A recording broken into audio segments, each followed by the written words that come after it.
Halo, selamat sore Mbak Nancy.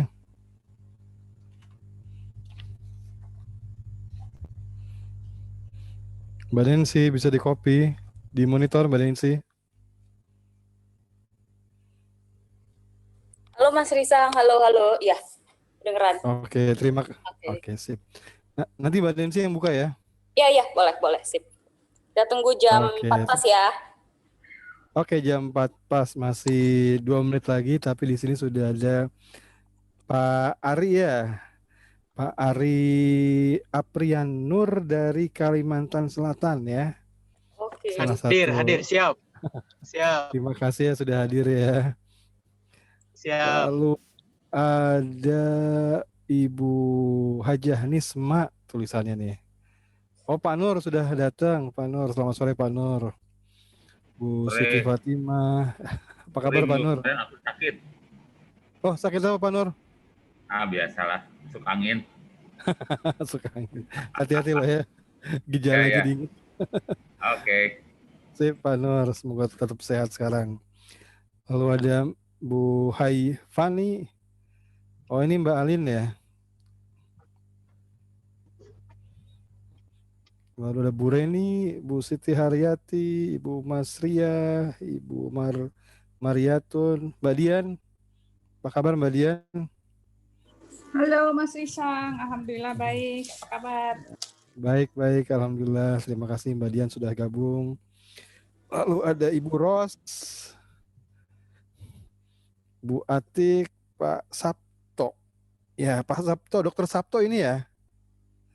Dokter Sabto Sutardi bisa dimonitor suara saya? Bisa Pak, saya udah Oke. baru mau sampai rumah ini. Oh, Sudah di oke. depan. Oh iya, Mari. sudah. Silakan di rumah dulu, santai dulu. Lalu ada Bu Deci ya.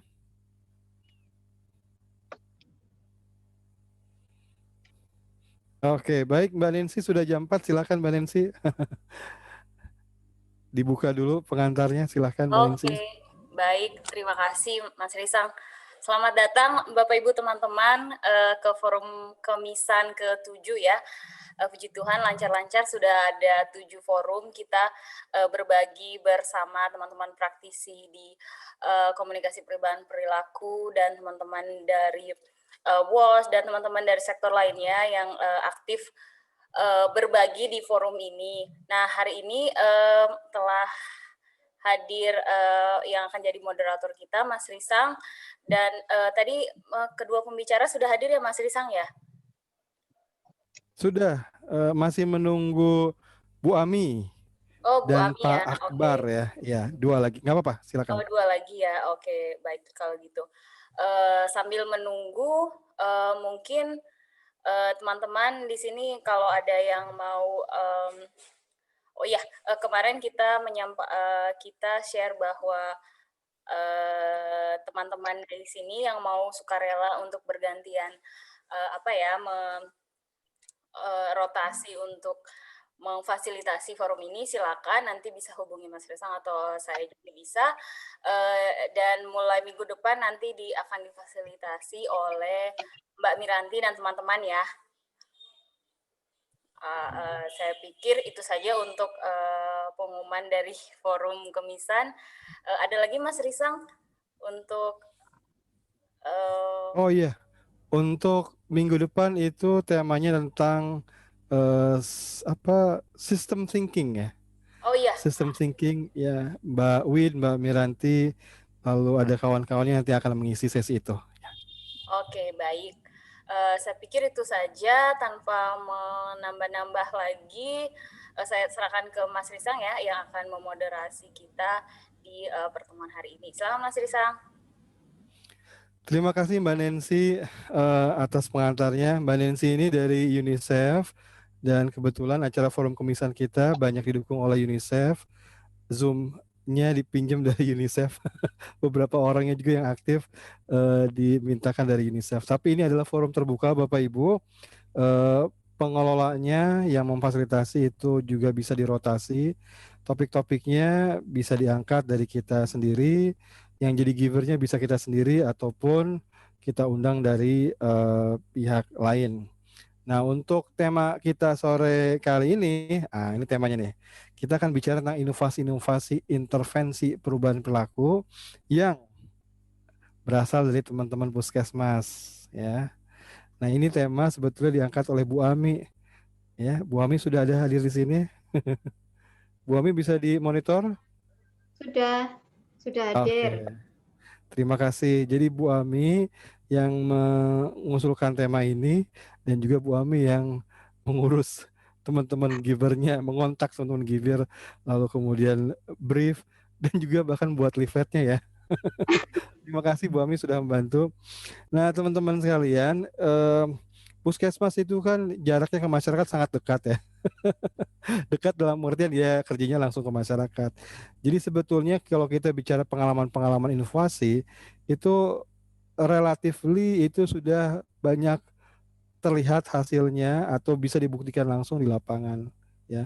Ini bukan bicara tentang teoritis ya, tapi lebih ke aplikasi-aplikasi di lapangan. Dan untuk sore kita sore hari ini kita sudah ada 4 giver dalam list kita yang akan sharing inovasi-inovasi yang dilakukan di Puskesmas. Dan inovasi itu juga sudah dapat beragam apresiasi ya. Nanti kami akan minta masing-masing giver untuk menjelaskan lebih lanjut. Yang jelas sudah ada 4 orang. Satu itu Pak Sabto, Dr. Sabto Sutardi. Mana tadi ya? Tadi udah. Ini dia, Dr. Sabto Sutardi ya.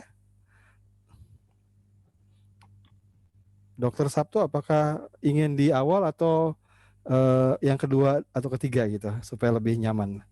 Saya bebaskan. Mungkin saya yang kedua boleh lah. Saya pasang Kedua mikrofon boleh. dulu. Oke. Siap.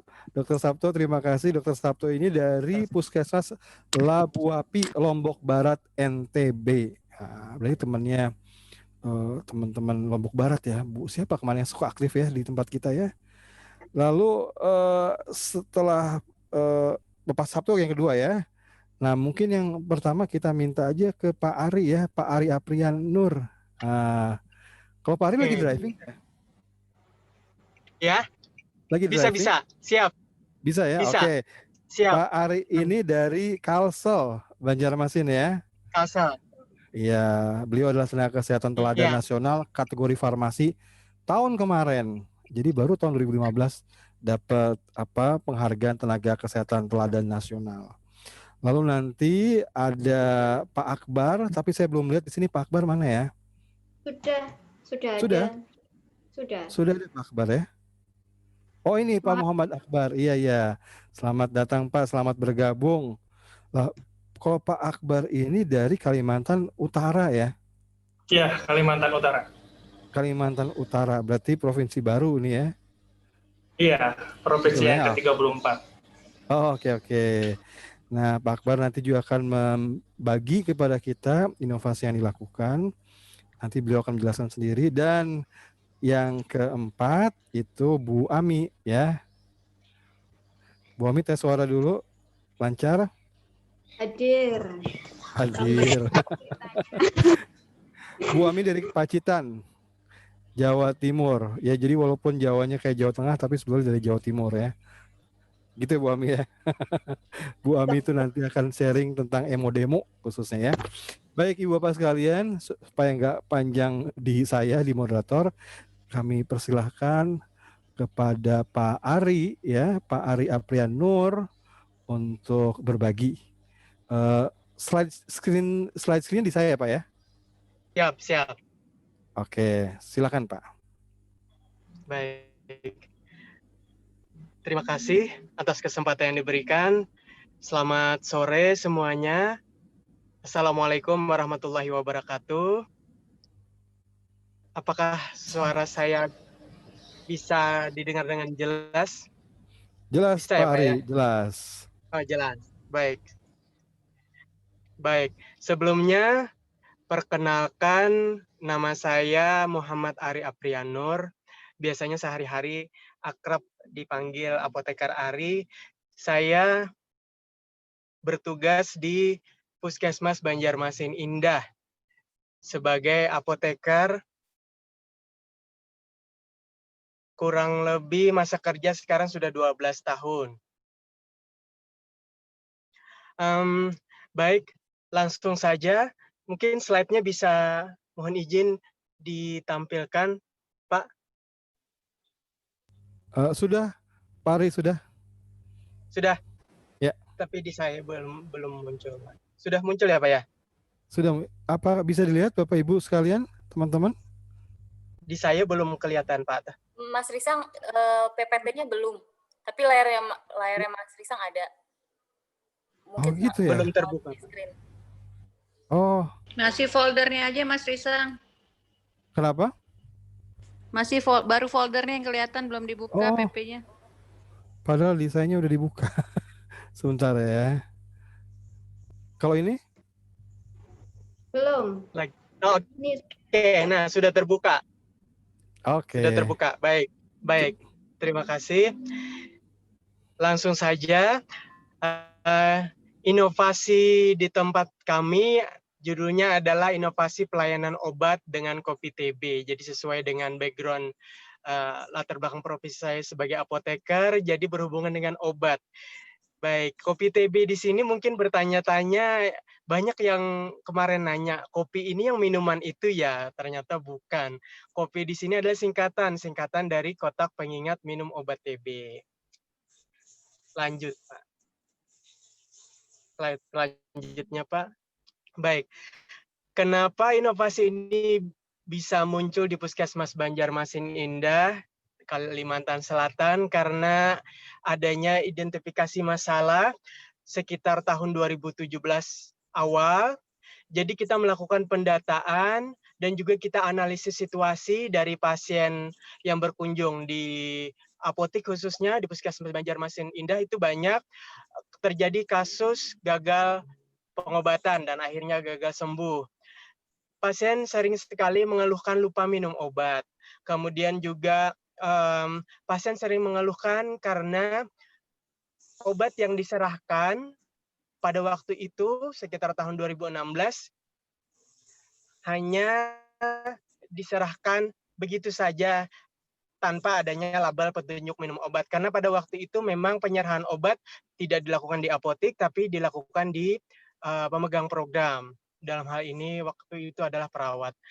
Nah, dari hal tersebut kemudian memicu kami di apotik untuk berinovasi, untuk bisa apa ya kira-kira nih yang cocok untuk pasien.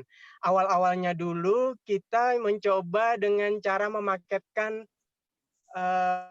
obat di plastik clip sebelum ada inovasi kopi TB ini, dan juga memberikan informasi seadanya. Tapi kemudian setelah dilakukan evaluasi dan juga ada sharing dengan Dinas Kesehatan, muncullah akhirnya inovasi ini, inovasi pelayanan obat dengan kopi TB.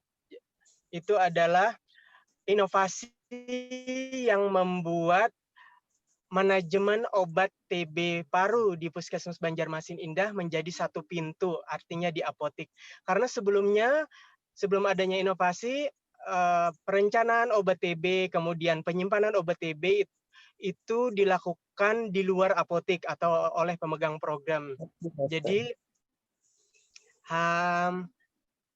dengan adanya inovasi ini akhirnya obat TB pengelolaannya dilakukan di apotik. Dan harapannya dengan adanya inovasi ini nanti semoga bisa meningkatkan angka kesembuhan pasien. Lanjut. Lanjut. Mohon izin Pak Risang. Nah, tujuannya inovasi pelayanan obat dengan kopi TB atau kotak pengingat minum obat TB ini adalah yang pertama mencoba untuk membantu mengingatkan pasien untuk minum obat rutin, karena kan kita semua tahu bahwa pasien TB itu minum obat setiap hari untuk fase awalnya, dan untuk fase lanjutannya itu kita coba ingatkan di hari Selasa, Kamis, dan Sabtu. Selanjutnya diharapkan dengan adanya inovasi ini kita juga mencoba untuk mempermudah pasien minum obat harapannya. Nah, ini tahap penyiapannya.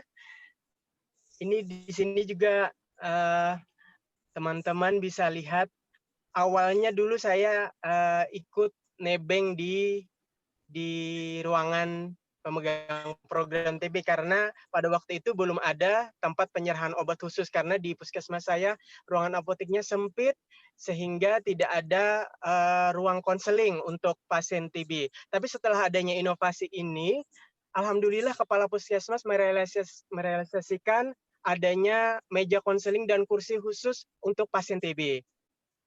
Dan tentu saja setelah adanya pandemi ini, akhirnya mejanya juga menyesuaikan desainnya. Mejanya yang tadi di dalam ruangan menjadi di luar ruangan. Untuk meja konseling TB-nya bekerja sama dengan pemegang program TB, dalam ini perawat dan juga analis kesehatan. Atas ini dokter. Lanjut. Kopi TB, kotak pengingat minum obat TB, lanjut. Mohon izin Bapak. Nah, inovasi ini kita mencoba untuk menampilkan sesuatu yang menarik untuk pasien TB. Jadi kita merubah tampilan obat TB yang akan dibawa pasien ke rumah. Sebelumnya hanya diserahkan dalam bentuk strip lebar seperti itu. Tapi kita coba ubah dengan inovasi, dengan cara memotong-motong tablet, kita kemas sesuai dengan jumlah paket obat pasien tersebut minum obat.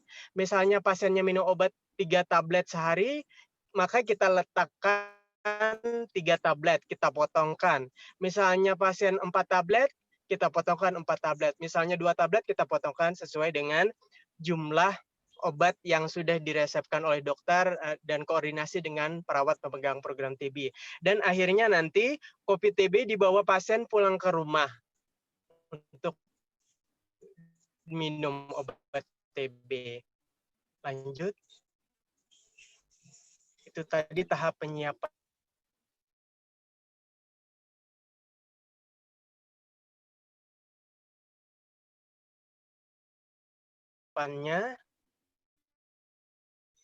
Pasien pulang ke rumah. Untuk fase awal, kita kemas setiap hari sesuai dengan nama hari yang tertera di kotak. Kemudian yang untuk fase lanjutan, kita hanya mengemas 3 kotak saja, sedangkan 4 kotak yang lainnya kosong. Jadi kita kemas untuk fase lanjutan untuk hari Selasa, Kamis, dan Sabtu saja. Sehingga ketika pasien mencocokkan dengan nama harinya, menjadi, oh iya hari ini udah minum obat belum ya?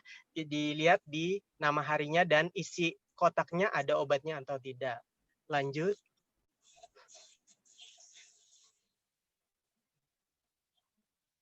Nah, alhamdulillah inovasi kopi TB ini mendapat dukungan dari teman-teman di Puskesmas Banjarmasin Indah dengan adanya penggalangan komitmen, dan juga alhamdulillah Kepala Puskesmas akhirnya membuatkan SK tim untuk pelayanan obat dengan kopi TB ini. Kolaborasi dokter, perawat pemegang program TB, analis, dan kita farmasi untuk bisa melakukan pelayanan. Dan juga kita karena akreditasi ada SOP tambahan untuk pelayanan obat dengan kopi TB untuk khusus pasien TB. Lanjut.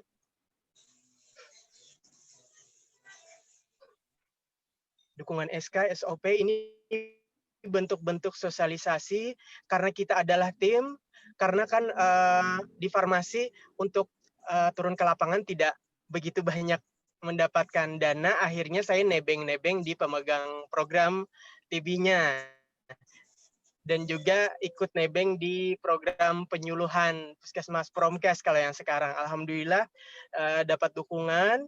Jadi awal-awalnya tuh dananya nebeng. Jadi di sini meskipun tidak langsung saya yang penyuluhan, tapi saya nitip biasanya. Nitip ke dokter, nitip ke perawat yang turun ke lapangan. Untuk bisa terus mensosialisasikan adanya kopi TB ini. Ini contohnya, ini sosialisasi oleh dokter di Puskesmas. Kemudian juga untuk mendapatkan dukungan ini sebenarnya pada waktu itu tidak mudah karena banyak pro dan kontra. Tapi alhamdulillah sampai saat ini masih berlangsung inovasinya. Kita sosialisasinya tidak hanya di Puskesmas, di apapun medianya yang bisa kita sosialisasi kita masukin. Misalnya kita nggak ada dana tadi, misalnya kita bisa nebeng, kita bisa misalnya tempatnya nggak harus tempat di puskesmas, kita bisa menggunakan musola. Ini contohnya di musola penyuluhannya. Kemudian juga alhamdulillah karena mendapat apresiasi, kita akhirnya diundang untuk ke radio. Dan alhamdulillah pihak Dinas Kesehatan Kota Banjarmasin mendukung adanya inovasi ini, akhirnya difasilitasi untuk bisa terus sosialisasi di radio dan di media-media cetak. Dan tentu saja zaman sekarang juga di media sosial. Kemudian inovasi ini juga menggandeng mahasiswa kedokteran yang melakukan praktek di puskesmas, juga mahasiswa atau siswa farmasi yang praktek di puskesmas, kita ikut kerjasama untuk bisa melakukan survei dan juga penyuluhan ke masyarakat. Lanjut.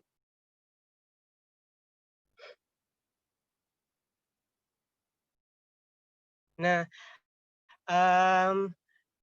salah satu tujuan ini akhirnya secara tidak langsung karena obat TB tadi kita potong-potong, beberapa pasien ada yang mensisakan tabletnya.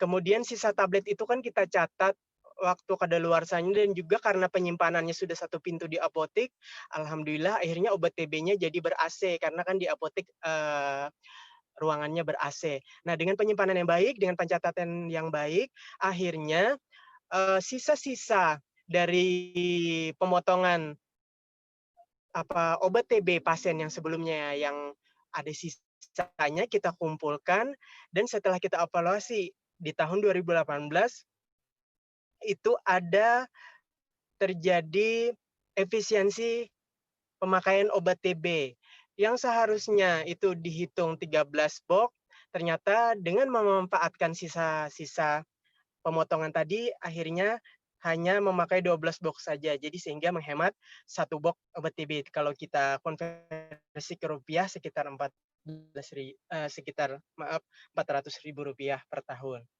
Lanjut.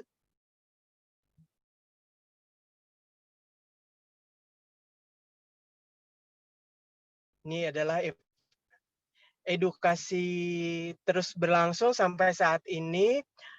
Kita selalu memanfaatkan media apa saja untuk bisa mensosialisasikan inovasi pelayanan obat dan kopi TB, dan alhamdulillah dapat apresiasi juga dari media Kementerian Kesehatan kemarin mendapat telepon untuk bisa dilakukan peliputan, kemudian juga dapat apresiasi dari media online dari detik.com, dan juga kita penyuluhan melalui radio dan juga penyuluhan langsung ke masyarakat. Saya kira kurang lebih demikian. Untuk lanjut. Untuk kegiatan edukasi dan publikasi. Dan alhamdulillah inovasi ini mendapat apresiasi dari Kepala Puskesmas dan juga lintas sektor dan juga pimpinan. Alhamdulillah. Semoga inovasi ini bisa direplikasi di provinsi-provinsi lain yang ada di seluruh Indonesia. Demikian, salah hilaf mohon maaf. Saya akhiri. Wassalamualaikum warahmatullahi wabarakatuh. Terima kasih. Waalaikumsalam warahmatullahi wabarakatuh. Pak Ari, terima kasih buat sharingnya. Teman-teman sekalian, inovasi itu tidak perlu mahal. Justru inovasi itu harus murah meriah dan justru mendapatkan atau mendatangkan efisiensi. Ini kalau kita bicara TB, itu adalah salah satu masalah kesehatan masyarakat yang terbesar ya Pak Ari ya, di Indonesia ya. Betul. Jumlahnya setiap tahun berapa ratus ribu orang kasus baru ya, banyak ya? Banyak, saya lupa persisnya. Tapi itu 500-an ribu mungkin ya, angkanya besar.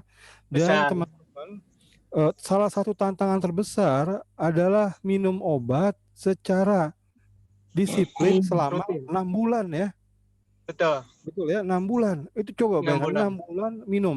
Banyak yang drop out, dan ketika drop out itu justru menjadi masalah besar karena menjadi resisten obat ya, RO ya. Yang pengobatannya harus 2 tahun. Makanya yang 6 bulan ini itu masa-masa kritis. Nah, Pak Ari itu melakukan inovasi dalam bentuk kopi, ya, singkatan dari kotak pengingat, ya, kotak Minum obat. pengingat, minum obat, Iya, dibuatkan hari-harinya, warna-warnanya, terus kemudian ada jumlahnya juga di situ, ya. betul, sesuai paket yang Iya, diresepkan. sesuai paket yang diresepkan, betul. Jadi ini juga Hmm, ikut membantu teman-teman saudara kita yang positif TB untuk berobat secara disiplin. Terima kasih Pak Ari, ya. Pak Ari masih Sama-sama, bisa Pak. berlanjutkan, ya? Siap, lanjut. Siap, Ya, soalnya saya akan siap, menampung teman-teman Givers dulu, yang masing-masing kurang siap, lebih seperti Pak Ari 15 menit, lalu kemudian siap, kita buat tanya jawab secara massal gitu, ya. Terima siap, kasih siap. Pak Ari untuk sharingnya. Sama-sama, Sekarang kita sama-sama. bergerak ke Dokter Sabto. Dokter Sabto mana sekarang, ya? Coba saya lihat Dokter Sabto mana, ya. Sudah kelihatan, ya, di ruangannya. Silakan Dokter Sabto share screen sendiri, ya. Dari sana aja bisa nggak? Saya nggak dapat ininya, filenya. Oh, nggak dapat filenya ya? Bu Ami dapat, Bu Ami, ya? Oh, nggak dapat ya? Bu Ami bisa bantu? Sekedap. Ya tunggu Pak Ya, Risa. Masukkan ya, lagi. baik. Oke, silakan Dokter Sabto, kalau mau mengantar, memulai, silakan, nanti slide-nya bisa menyusul segera. Oke. Saya mulai saja. Assalamualaikum warahmatullahi wabarakatuh. Waalaikumsalam. Alhamdulillah, saya senang sekali bisa bertemu dengan teman-teman dalam acara kemisan, dalam acara santai berbagi seperti ini.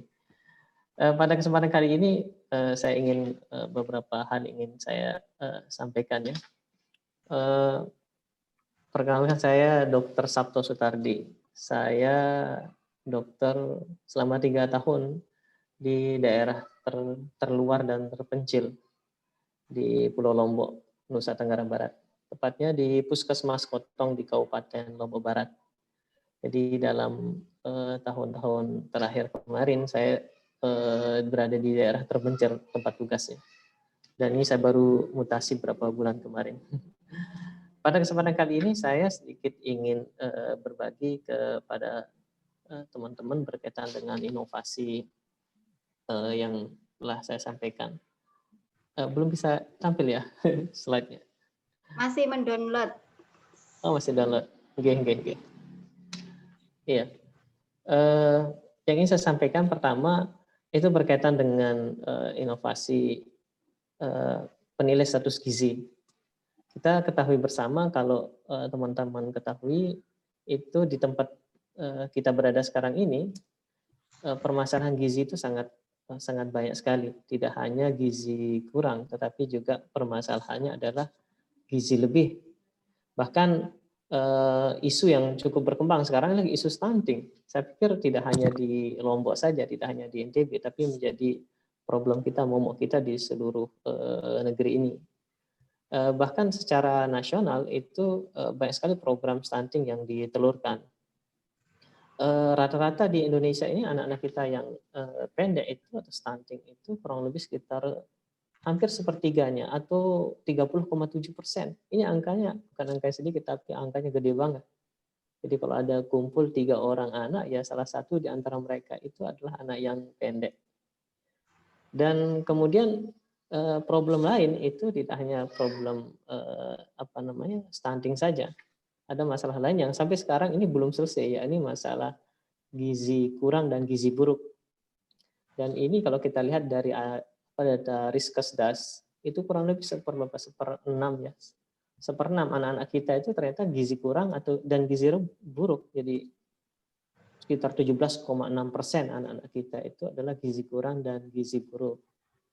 Dan yang kemudian berikutnya itu adalah masalah lain, yakni masalah gizi kurang tadi itu menjadikan provinsi saya, Nusa Tenggara Barat, itu pada urutan nomor 2 sebagai penyumbang prosentase kasus gizi kurang dan gizi buruk terbesar di Indonesia. Dan di kabupaten saya itu nomor 2 se-Lombok Barat.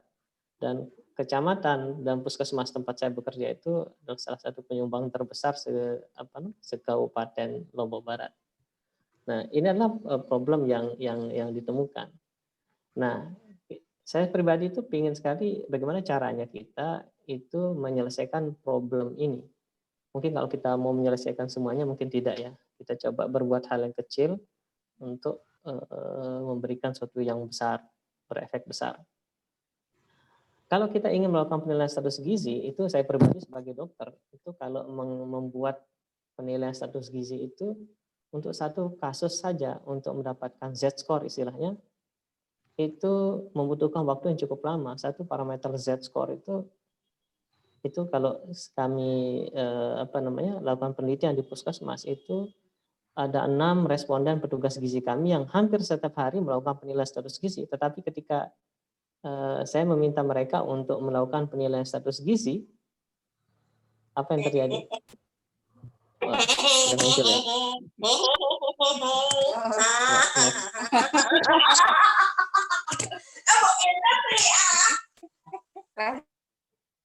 Next slide. Oke.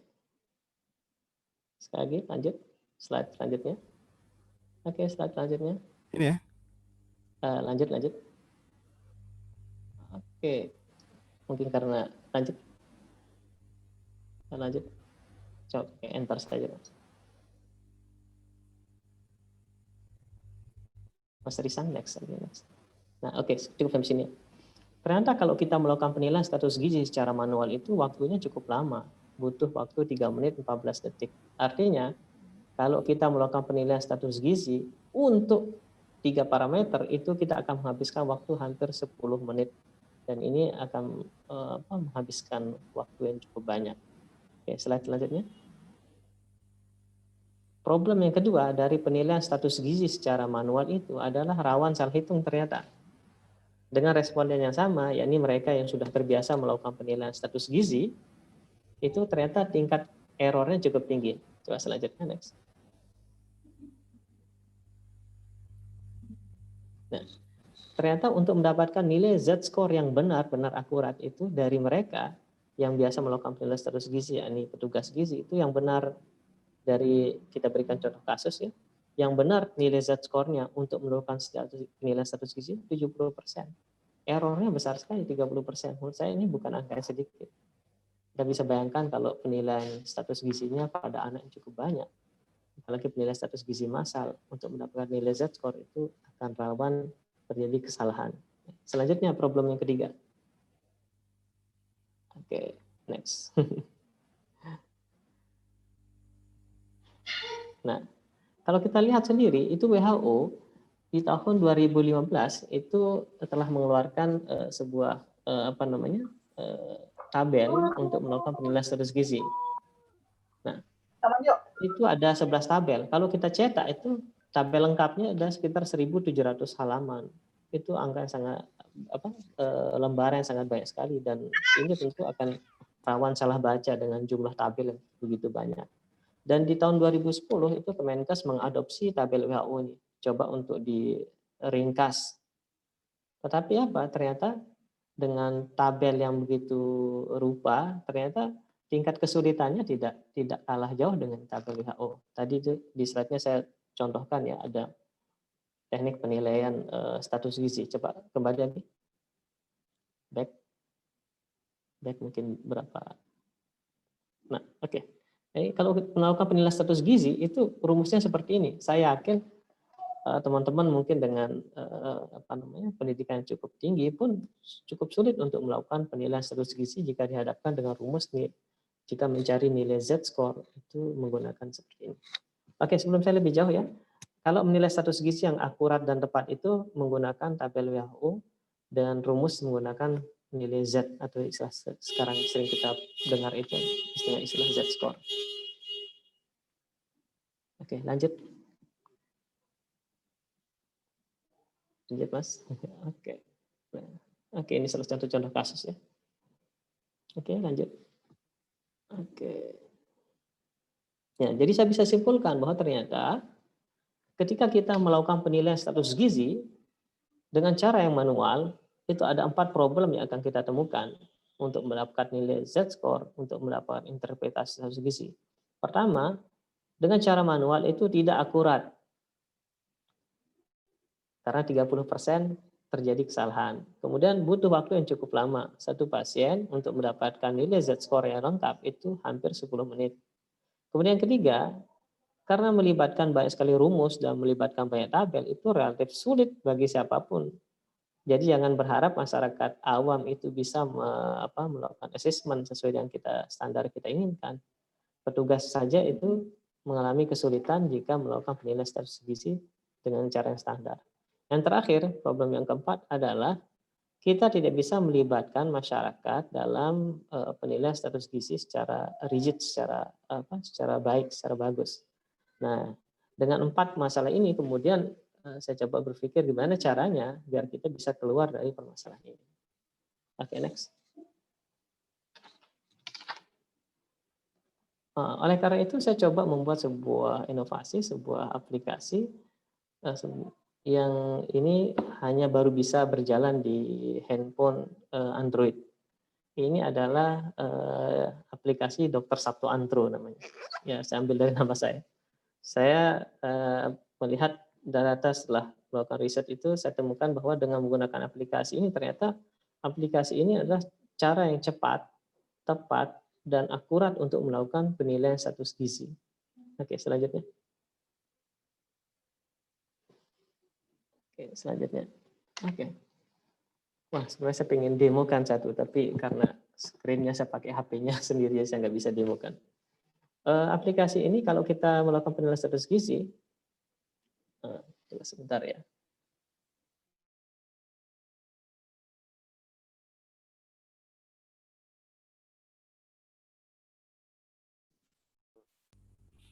Suaranya Pak Dr. Sabto belum di unmute ya.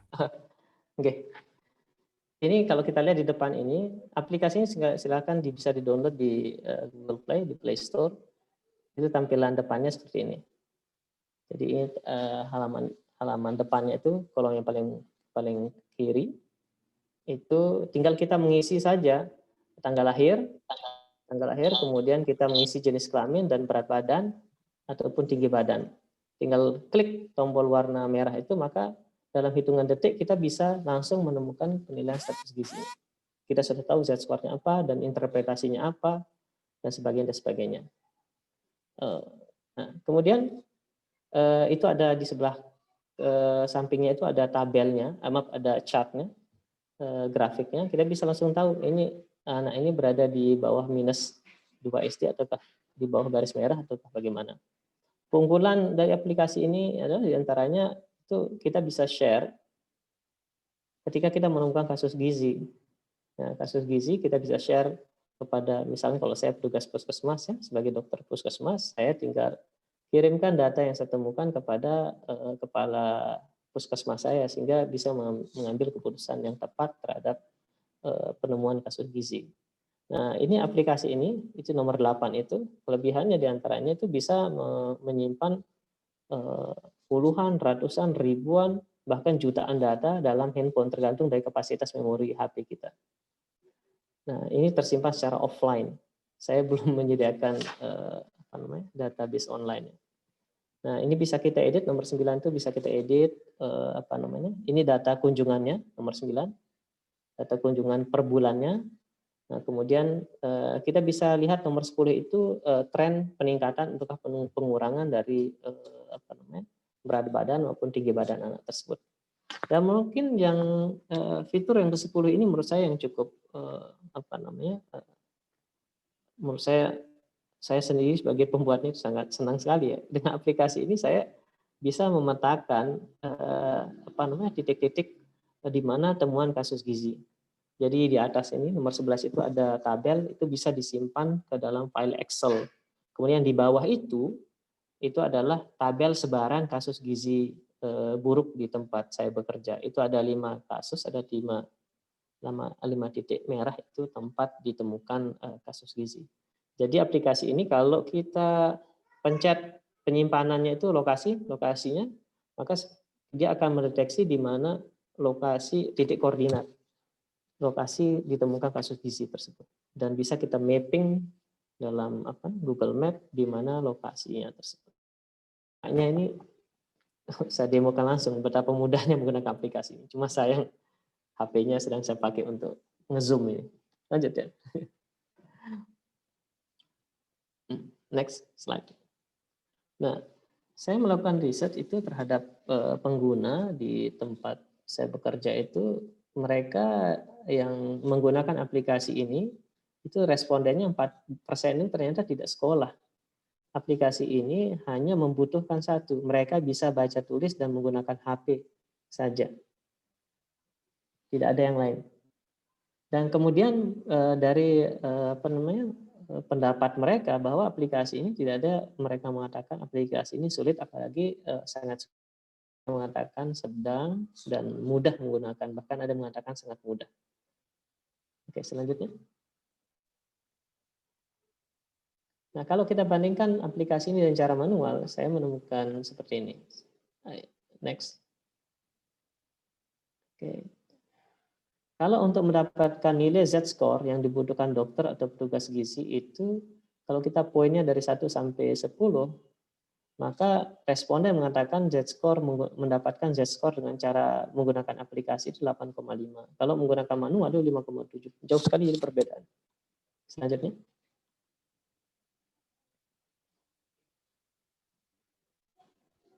Oke, kalau mendapatkan interpretasi atau status gizi, stunting, berat badan lebih, obesitas atau dan seterusnya itu, atau gizi buruk dan seterusnya, kita bandingkan jika skornya 1 sampai 10, ternyata menggunakan aplikasi ini jauh di atas menggunakan manual. Ini berdasarkan pendapat dari user yang 4% tadi tidak sekolah ternyata. Oke, selanjutnya.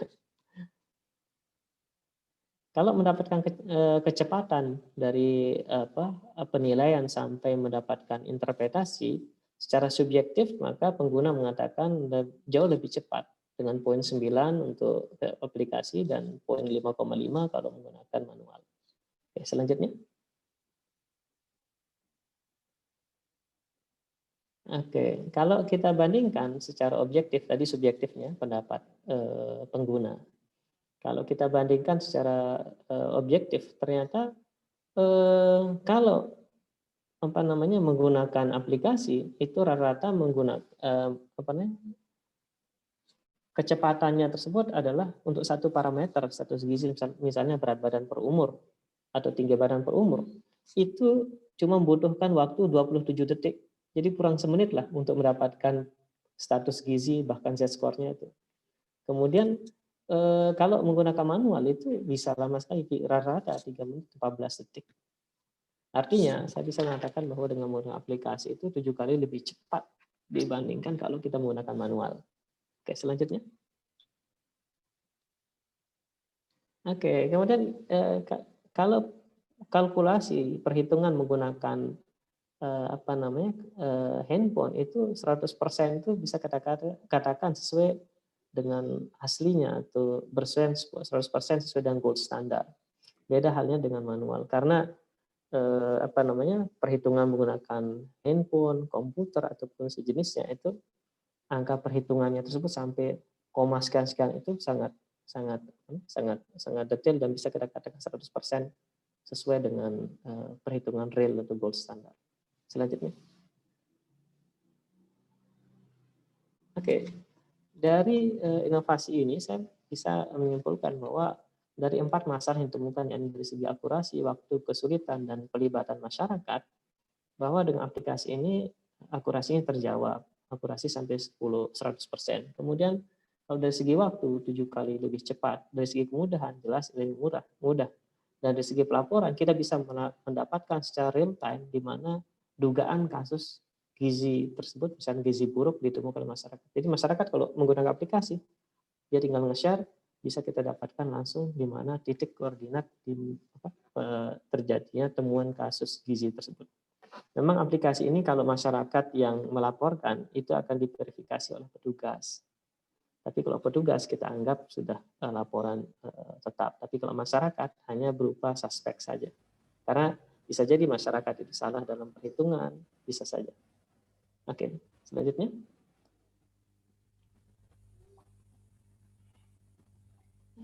Oke, kalau di tempat saya bekerja ini efek dari aplikasi ini itu temuan kasus gizi buruk itu 2 kali lebih banyak daripada tahun sebelumnya. Dan apa namanya, kalau tahun sebelumnya 4 kasus, tahun ketika menggunakan aplikasi itu sampai 10 kasus.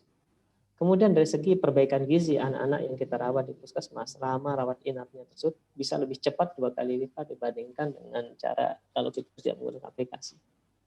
Dan tidak hanya itu, sebenarnya aplikasi ini didesain untuk melakukan assessment terhadap anak-anak sekolah, SMA, bahkan mereka yang sudah kuliah. Jadi di tabel WHO itu didesain sampai 19 tahun. Maka tabel WHO itu kemudian saya masukkan dalam aplikasi sehingga tabel sampai 19 tahun itu bisa diterapkan di dalam aplikasi ini. Oke, selanjutnya mungkin tinggal 1 slide kayaknya. Oke, yang sedang saya kembangkan sekarang adalah bagaimana agar data ini terintegrasi dengan database pusat DHIS2. Tapi saya masih kemarin itu mau selesai, tapi bukan mau selesai ya, sedang saya kerjakan tapi keburu COVID-nya jadi belum bisa saya lanjutkan. Selanjutnya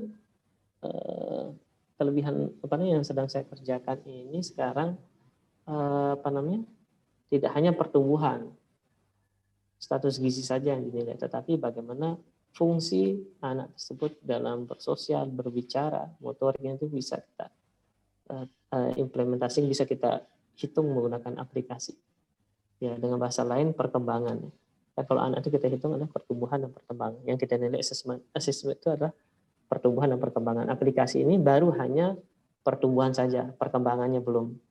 Sekarang sedang saya selesaikan itu adalah tabel perkembangan yang punyanya Kemenkes. Ini sedang saya selesaikan, sedang saya garap. Oke, selanjutnya mungkin sudah habis ya slide-nya. Oke, mungkin ada satu, mungkin teman-teman yang hadir acara kemisan ini bertanya, apa sih kelebihan dari aplikasi ini dibandingkan aplikasi yang lain? Memang sudah ada aplikasi EPPGBM itu yang dikembangkan oleh Kemenkes, tapi sayangnya aplikasi ini punya kekurangan menurut pendapat saya, ini dia harus online. Aplikasi yang saya buat ini bisa bekerja offline. Kemudian hanya dikerjakan oleh teman-teman gizi saja, jadi nggak bisa kita libatkan masyarakat menggunakan EPPGBM ini. Kemudian selanjutnya itu ada WHO Antro punyanya WHO, itu sudah lama digunakan sejak tahun 2005. Itu kekurangannya itu tidak ada berat badan yang normal dari anak yang kita inginkan, atau tinggi badan yang normal dari anak yang kita inginkan, termasuk juga lengkar kepala dari anak tersebut yang normal, itu tidak ada di dalam aplikasinya. Nah, di aplikasi ini sudah saya sediakan status gizi, interpretasi sampai normalnya berapa, sehingga saya sebagai dokter, kalau saya menemukan kasus gizi buruk, saya tahu jadi berapa berat badan yang harus saya capai agar anak ini bisa pulang, agar anak ini bisa mencapai berat badan idealnya, berat badan normal. Dan juga ada beberapa aplikasi ya, growth chart, CDC sudah keluarkan, tetapi itu banyak kekurangannya. Tidak ada batasan normal, tidak ada lingkar kepala, dan sistem informasi geografis untuk menentukan di mana temuan kasus gizi buruk tersebut tidak bisa kita gunakan aplikasi. Nah, mungkin itu yang bisa saya selanjutkan sekali lagi coba slide. Oke, sudah habis ya. Oke. Terima kasih. Nggak apa, tadi Dr. Sabto karena banyak dinunggunya, jadi kita tambahkan 5 menit. Terima kasih banyak Dr. Sabto untuk sharingnya. Teman-teman, ini adalah model di mana, ini buat teman-teman yang baru datang, mungkin kita tunjukkan, ini dia. Inovasi Dr. Sabto Antro. Aplikasi untuk melihat status pertumbuhan atau status gizi balita ya, dan sekarang sedang dikembangkan untuk masuk juga ke area perkembangan ya dok ya? Yeah. Oh, jadi masih dalam pengembangan terus nih ceritanya ya? Iya. Ini Dokter Sabto buat sendiri nih? Saya jadi dokter di pagi hari aja. Oh gitu? Sore saya programmer, di sore hari, malam hari saya nulis. Oh, background-nya apa? Dulu kuliahnya dokter betulan kan? Iya, saya dokter. Atau juga Fakultas Komputer? Oke, baik, Dr. Sabto. Oke, terima kasih buat sharing Dr. Sabto. Kita dengarkan dulu sharing dari givers berikutnya. Nanti setelah itu kita sama-sama diskusi, Dok ya. Oke, baik teman-teman. Kita sekarang masuk ke giver yang ketiga. Sudah siap tampaknya Pak Akbar ya?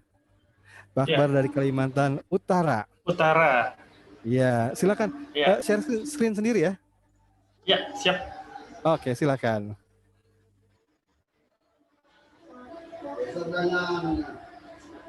Sudah terlihat?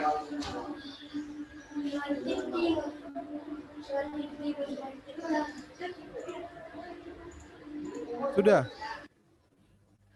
Tinggal di slideshow saja dibesarkan. Oke, udah terlihat ya, Pak? Ya. Ya, Assalamualaikum warahmatullahi wabarakatuh. Nama saya Muhammad Akbar. Saya dari Kalimantan Utara, Kabupaten Nunukan. Baru-baru ini udah mutasi ya.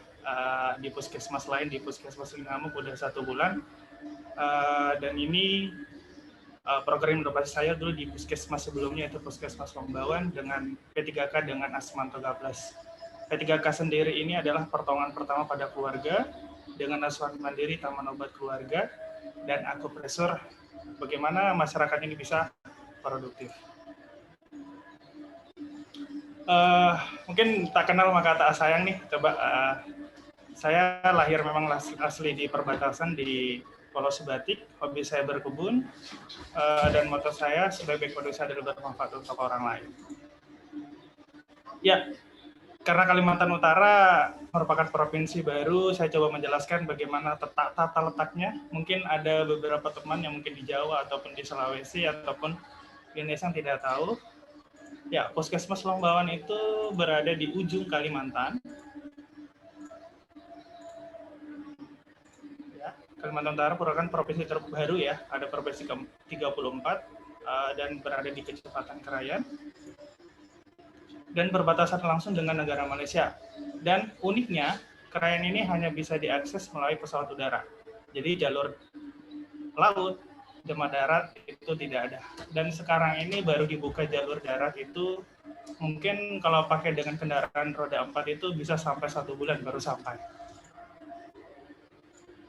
Ya, dengan luas wilayah sekitar 1.830 meter, terdiri wilayah jangkauannya adalah 3 kecamatan, yaitu Krayan, Krayan Timur, dengan 21 lokasi dan 65 desa. Sungguh luar biasa, luas sekali wilayah dan daerah terjauh itu yang saya pernah akses. Untuk dapat lokasi desa tersebut, kita harus berjalan kaki dengan waktu kurang lebih 6 jam. Ya, dengan jumlah penduduk sekitar 6.000. Ya, ini adalah di tahun 2016 ketika saya bertugas, saya masuknya 2015. Saya harus mengakses, saya survei untuk lokasi binaan ini, saya membutuhkan waktu sekitar 1 jam untuk sampai dengan akses jalan seperti ini. Kemudian di desa ini terus ada proses perbaikan jalan dan alhamdulillah sekarang saya sudah bisa tempuh dengan 10 menit untuk sampai di lokasi binaan ini. Memang dengan moto dari Presiden untuk membangun dari perbatasan dan alhamdulillah dirasakan di Krayan. Nah, ini adalah logo dari inovasi saya.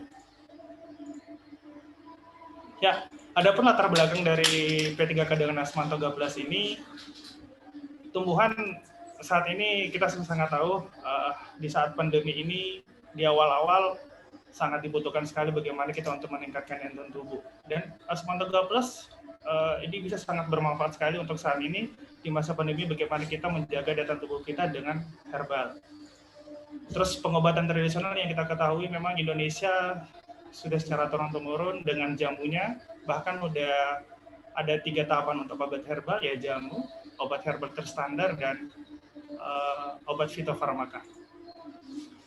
Dari riset tumbuhan obat dan jamu untuk wilayah Kalimantan Utara itu baru ada 2 etnis yang diteliti, yaitu yang berada di Kabupaten Bulungan. Sedangkan untuk di Krayan, etnis Dayak Lundaya itu belum ada, dan inilah menjadi salah satu kenapa saya ingin mengangkat Krayan dan rencana pembangunan jangka panjang bahwa memang masyarakat ini dipicu bagaimana untuk memelihara kesehatannya sendiri secara mandiri untuk tidak selalu mengakses layanan kesehatan, bisa untuk di rumah untuk bisa meningkatkan kesehatan. Dan memang ada di Permenkes ini bahwa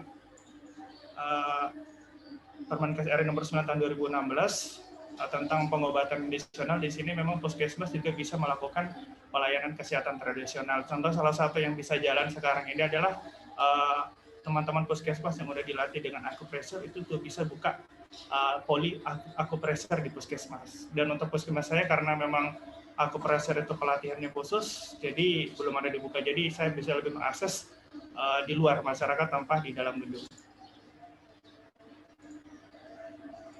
Ya, adapun tujuan umumnya,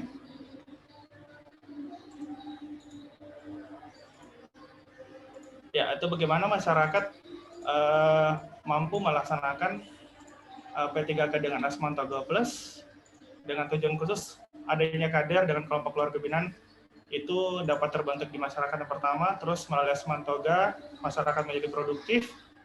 Bagaimana menurunkan kunjungan masyarakat ke puskesmas dari 10 gangguan kesehatan ringan. Jadi tidak perlu ke puskesmas, jadi dengan membuat hotel sendiri di rumah nanti bisa mengatasi kesehatan gangguan ringannya. Terrekomendasinya masyarakat dengan tanaman obat dengan saya mengambil buku piton profil tumbuhan obat gerai. Adapun manfaat yang saya ingin dapatkan bagaimana sih masyarakat sendiri bukan hanya tugas puskesmas nih dari upaya promotif, kuratif, tapi masyarakat itu bisa sendiri. Dengan mereka sudah bisa melakukan itu preventif, bagaimana mereka itu bisa menciptakan kesehatan dan kesejahteraan keluarga, pelestarian tanaman obat, dan referensi tumbuhan untuk penelitian, sumber data bagi produsen obat herbal. Nah, ketika saya masuk tahun 2015, saya mendapatkan data permasalahan bahwa cakupan program untuk kesehatan ternyata tidak ada dijalankan. Padahal untuk di puskesmas saya sudah ada memang tenaga farmasi dan itu tidak terjalan, padahal potensi sangat luar biasa. Dari permasalahan inilah saya mempunyai kerangka pemikiran bahwa di Krayan terdapat banyak penyakit tradisional, terus bagaimana saya membuat desa percontohan, dan masyarakat itu cenderung ke puskesmas, hanya batuk pilek atau demam biasa, itu udah langsung ke puskesmas, bagaimana dengan Asmanto di diri mereka sendiri. Dan muncullah inovasi ini. Langkah-langkah yang saya lakukan setelah mendapatkan bahwa ada program kesehatan tradisional, saya koordinasi dengan Kepala Puskesmas bagaimana program ini bisa ada untuk bisa diadakan untuk di tahun depan. Saya mencoba untuk membangun dengan lintas program bahwa dari program gizi, kesehatan lingkungan dan lain-lainnya, dokter, untuk bagaimana bisa berkontribusi bersama-sama untuk bagaimana mensukseskan program ini untuk meningkatkan derajat kesehatan di masyarakat Krayan. Terus di Mini Lakokarya Puskesmas saya juga menyampaikan program ini dan pertemuan lintas sektor dan adanya komitmen bersama untuk bagaimana P3K Asmanto Gablas ini bisa berjalan. Adapun tahapan pelaksanaan, pertama saya identifikasi kira-kira desa mana sih yang udah aktif namun udah vakum kembali. Setelah itu saya komunikasi kepala desa dengan warganya, saya adakan sosialisasi. Setelah itu saya adakan pelatihan. Untuk dari pelatihan ini saya memilih 15 orang dari setiap desa. Jadi itu bagaimana memudahkan nanti mereka membentuk kelompok-kelompok. Terus dilakukan pembinaan, terus adanya lomba antar kelompok yang ada di desa sebagai penyemangat, dan terakhir bagaimana pembuatan buku piton untuk di Desa Buduk Tumu sebagai percontohan. Awalnya sosialisasi di tahun 2017 itu ada 11 desa. Untuk tahun 2018 itu ada 6 desa dengan total 12 desa. Jadi ada peningkatan antara 2017 untuk pelatihan ya. Jadi di tahun 2017 itu hanya 11 desa sosialisasi, tapi pelatihannya hanya 1 desa karena mungkin minatnya belum terlalu kuat, jadi ada 1 saya ambil desa sebagai percontohan yang kuat, dan alhamdulillah ada peningkatan signifikan untuk 2018 7 desa langsung ikut pelatih. Untuk kader yang dari tidak ada di 2017 yang mendapatkan 15 orang kader, Asmantoga. Di tahun 2018 dari 7 desa ini saya mendapatkan 111 orang kader dengan total 126 orang kader. Dari kader ini membentuk kelompok-kelompok keluarga binaan di setiap desa masing-masing. Tahun 2017 ada satu desa ini terbentuk 4 kelompok. Di tahun 2018, alhamdulillah kelompok terbentuk menjadi 22 dengan total 26 kelompok. Dari anggota kelompok ini, dari kelompok yang terbentuk, saya melihat anggota keluarga binaan yang terbentuk itu ada dengan total 251.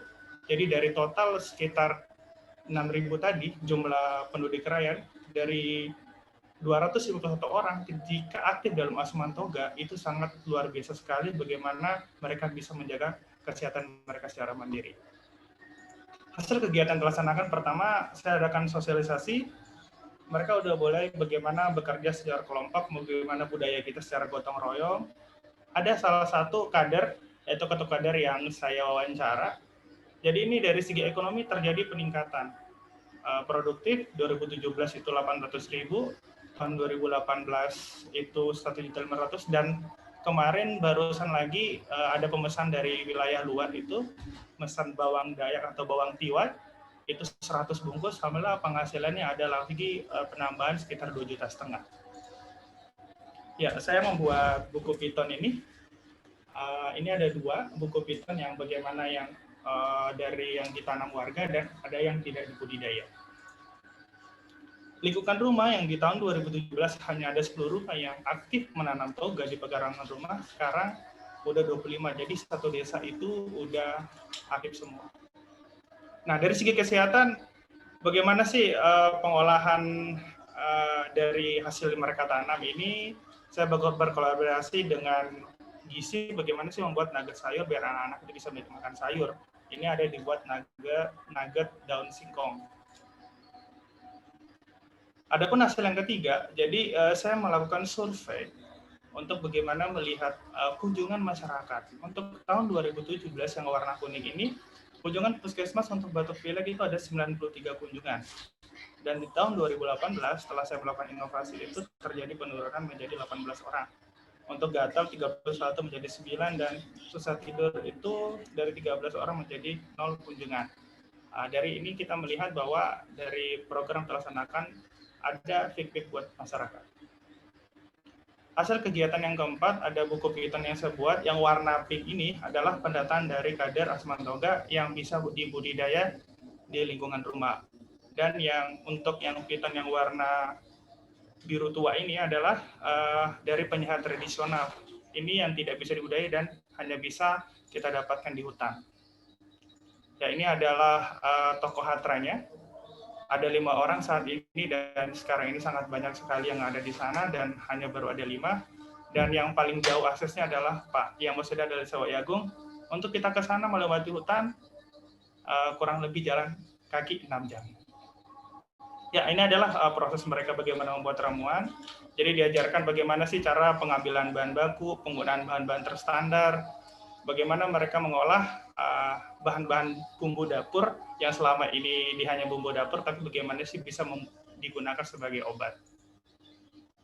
Nah, ini salah satu yang ciri khas di sana, ada namanya batang rangau. Kalau dari segi kita melihat bahwa ini adalah cara yang kontroversial ataupun konvensional, ini dengan cara bagaimana dihirup asap. Padahal udah pikir adalah dari segi kita ini adalah karbon monoksida, tapi dari segi cara pemakaiannya, salah satu aja contoh kepala puskesmas saya yang harus di Dapur itu harus operasi amandel dengan menggunakan batang rangau. Batang rangau ini alhamdulillah beliau tidak harus dengan operasi, dan sampai sekarang udah tidak pernah kekambuhan amandelnya. Ya, melatih juga akupressor, bagaimana mereka tidak hanya meminum ramuan, tapi bagaimana juga mereka melakukan teknik akupressor sendiri itu bagaimana treatment dengan cara pijitan di salah satu titik akupuntur. Di sini bagaimana, dan saya sudah mengaplikasi sendiri pada diri, jadi diri sendiri kalau misalnya sakit kepala tidak harus minum obat penahan nyeri ataupun yang lainnya, dengan pijat akupressor kurang lebih sekitar 3 menit, alhamdulillah bisa langsung terasakan bagaimana manfaatnya. Nah, dari yang saya dampingi satu desa sebagai desa binaan, alhamdulillah untuk 2018 Desa Beduk tersebut menjadi juara 1 di Festival Lomba Potensi Desa. Dan salah satu yang diangkat adalah Asman Toganya. Ya, saya juga membuat toga percontohan di Puskesmas dan Taman Gizi. Dan saya juga berkebun sendiri, dan di sana memang cuacanya dingin. Alhamdulillah stroberi bisa tumbuh, dan saya bisa tiap hari memakan stroberi dengan secara gratis, dan bahkan bisa berbagi dengan orang-orang lain di sekitar perumahan Puskesmas. Ya, kesimpulannya bahwa terbentuknya kader dengan kelompok keluarga Bina Asmantoga Plus, masyarakat menjadi produktif dengan Asmantoga Plus, menurunkan kunjungan masyarakat ke Selombauan terhadap 10 gangguan kesehatan ringan, dan terrekomendasinya pengetahuan masyarakat setempat tentang tanaman obat tradisional. Ya, mungkin karena di sana BUMDes belum ada, dan mohon doanya wilayah Krayan ini karena Malaysia lockdown, jadi sumber bahan baku makanan itu sangat tipis sekali. Jadi memang sekarang ini mereka mengandalkan dari akses pesawat yang mengirim barang, dan alhamdulillah dengan adanya Asmantoga Plus tetap di sana, mereka tetap bisa bahan baku untuk bumbu dapur masih bisa tetap terjaga. Ya, perlu dilakukan uji taksonomi dan perlu melakukan penelitian lebih lanjut. Ini salah satu ada dari Kementerian Koperasi yang hadir di Krayan. Jadi mereka hadir berdasarkan potensi desa masing-masing, dan untuk desa binaan ini membawa produk olahan mereka sendiri. Dan yang sangat saya luar dari dugaan, ternyata mereka berinovasi sendiri, jadi membuat sediaan, contohnya ini adalah minyak urut yang mereka buat ramu sendiri berdasarkan ramuan nenek moyang mereka. Ini ada serbuk jahe yang mereka buat sendiri, ini ada terus teh rosella. Jadi ke depannya Krayan itu saya bermimpi dengan pihak lintas sektor di sana bahwa bagaimana penghasil bahan baku obat tradisional. Jadi Indonesia itu tidak mengimpor lagi, padahal bahan baku di Indonesia itu contohnya di Krayan sangat melimpah, jadi tidak perlu ada impor-impor lagi. Dan di Indonesia ini baru ada 2 balai kesehatan tradisional, dan saya ingin ada yang ketiga di Krayan. Dan ini adalah salah satu contoh bagaimana proses pembangunan nanti, dan semoga ini bisa dibantu dengan Pemda. Mungkin itu saja dari program inovasi saya. Terima kasih. Terima kasih Mas Akbar untuk sharingnya. Moga-moga ada balai herbal di sana ya. Ya. Kita doakan saja. Tapi yang jelas tadi ada poin menarik di mana warga ternyata juga mengambil manfaat dari sisi ekonomis ya, dengan terlibat dalam program ini. Tadi disebutkan sejumlah pemasukan yang bertambah karena produknya laku dijual pasaran. Mungkin itu salah satu daya tarik juga ya untuk membangun inovasi yang melibatkan warga. Terima kasih Pak Akbar untuk sharingnya. Nah, teman-teman sekalian, kita masih ada satu lagi, Bu Ami. Ya, ini aktivis di Forum Kemisan, Bu Ami. Bu Ami silakan. Kita waktunya 15 menit, sehingga nanti sisanya kita gunakan untuk tanya jawab. Tapi teman-teman jangan khawatir, Forum Kemisan itu ada versi Forum Kemisan lanjutan. Ya Bu Ami ya, di mana kita bisa mengundang salah satu atau beberapa narasumber yang bersedia untuk mengelaborasi lebih lanjut materinya. Nah, sekarang saya persilakan Bu Ami. Silakan Bu Ami. Terima kasih Pak Risang. Ini saya langsung share screen saja ya. Silakan.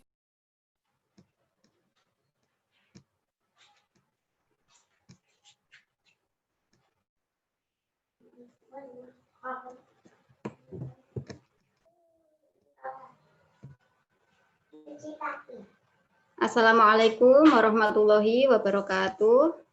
Waalaikumsalam warahmatullahi wabarakatuh.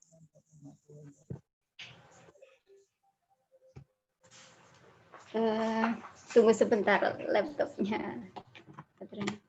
Terima kasih atas kesempatan yang diberikan.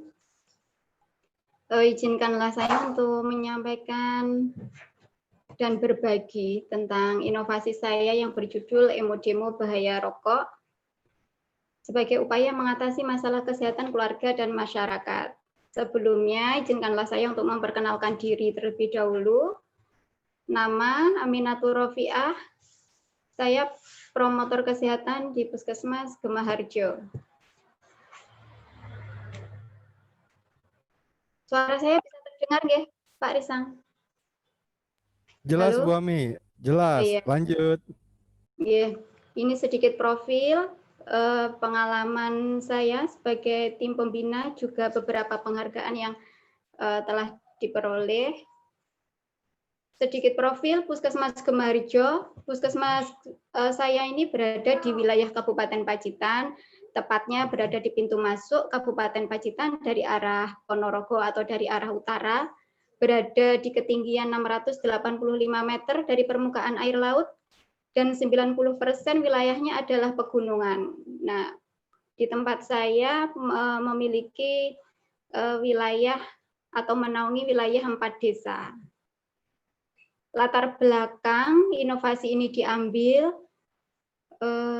karena di wilayah puskesmas kami, di Puskesmas Gemarjo, capaian rumah tangga sehat ber-PHBS ini sulit mengalami peningkatan dari tahun ke tahun. Begitu juga dengan capaian indeks keluarga sehat di 4 desa wilayah kami, tidak ada yang terkategori sehat, semuanya tidak sehat. Dan tidak merokok adalah indikator penentu indeks keluarga sehat, sehingga kami terdorong untuk melaksanakan kegiatan Kopi Mesra Demo Rokok. Nah, apa itu Kopi Mesra? Di judulnya tadi emo-demo, nggih. Jadi Kopi Mesra Demo Rokok ini terdiri dari 4 kegiatan yang satu sama lain saling berkaitan dan tidak terpisahkan. Yang pertama adalah emo-demo bahaya rokok.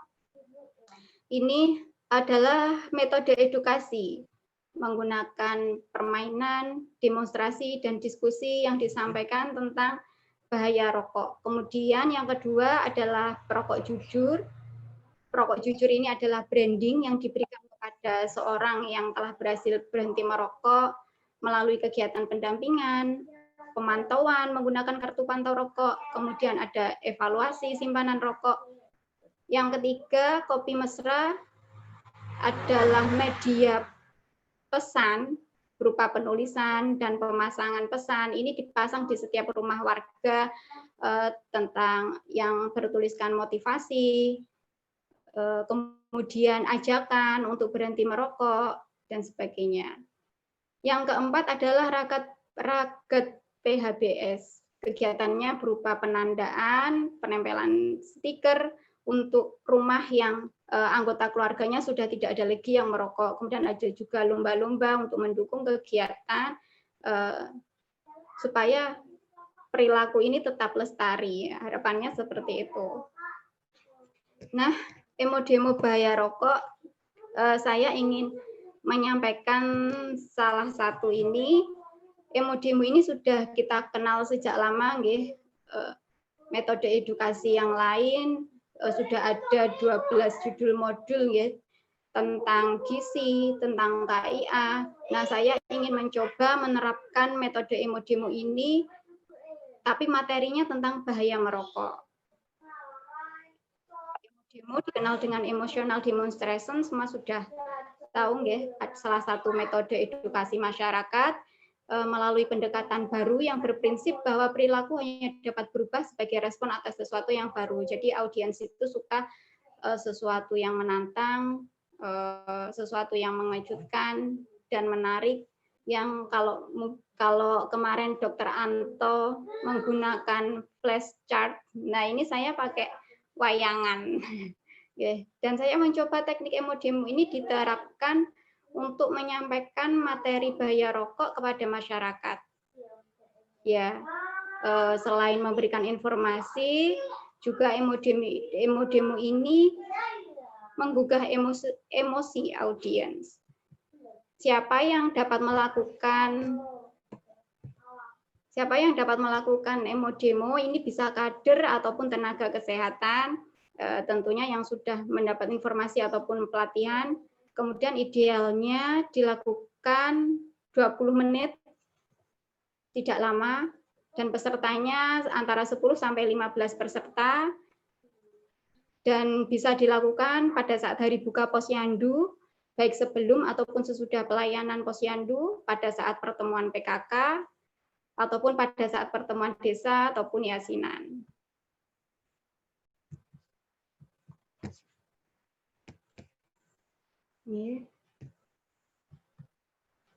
Apa yang dilakukan sebelum pelaksanaan kegiatan? Kita mempersiapkan peralatannya terlebih dahulu. Jadi kalau tadi saya punya wayangan, disebutnya wayangan emo-demo bahaya rokok, itu kita bawa, kita persiapkan. Ada papan-papan yang bergambar, bertuliskan nanti di slide selanjutnya suasana supaya tidak tegang.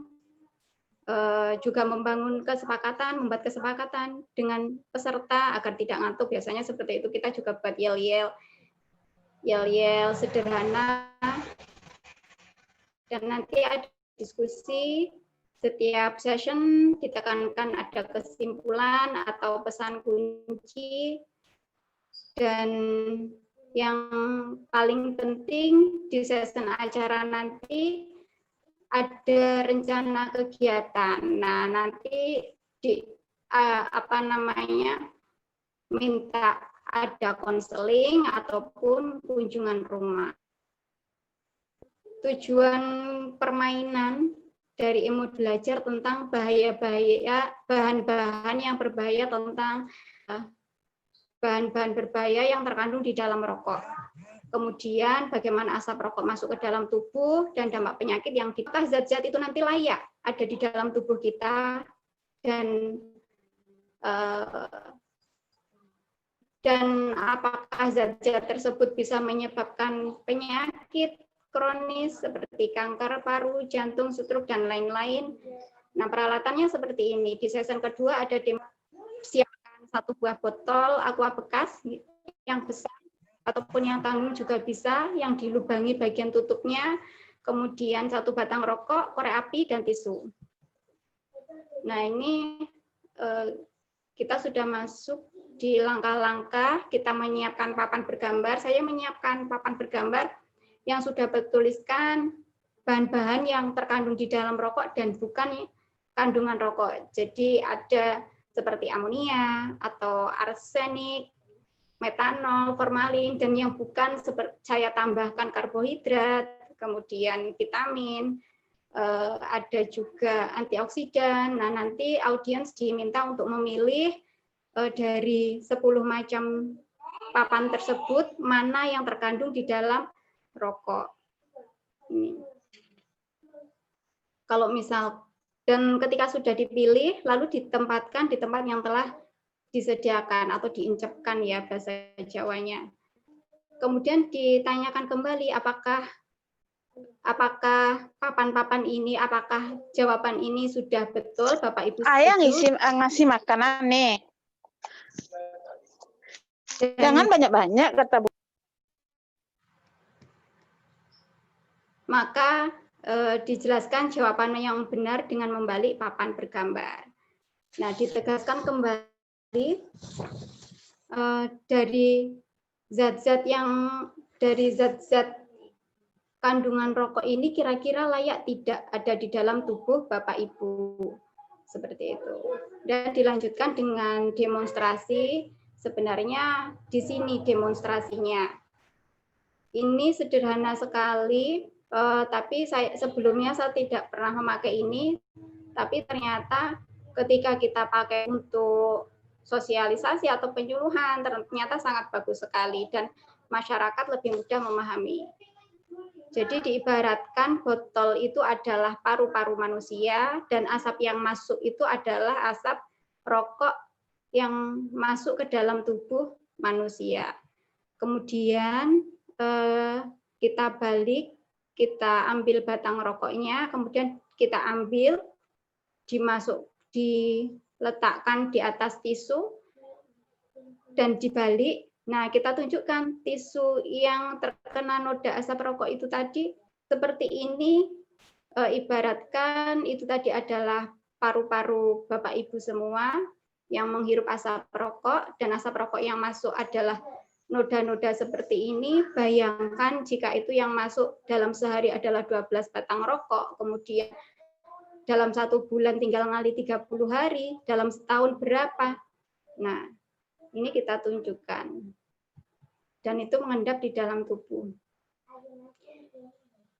Kemudian dilanjutkan dengan papan-papan berbagai macam penyakit yang diakibatkan oleh rokok. Ibu-ibu atau peserta diminta untuk menebak penyakit apa saja yang diakibatkan karena rokok. Sudah disediakan papan mana penyakit yang disebabkan oleh rokok dan mana yang bukan. Jadi ada tambahan yang itu bukan akibat dari rokok. Dan jika sudah dipilih, kita letakkan, sudah setuju, lalu kita sampaikan, kita balik gambarnya dan kita jelaskan apa itu bronkitis, kemudian paru-paru dan sebagainya. Dan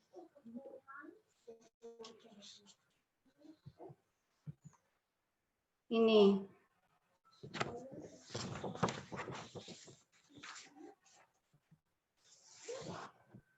nah sebelum diakhiri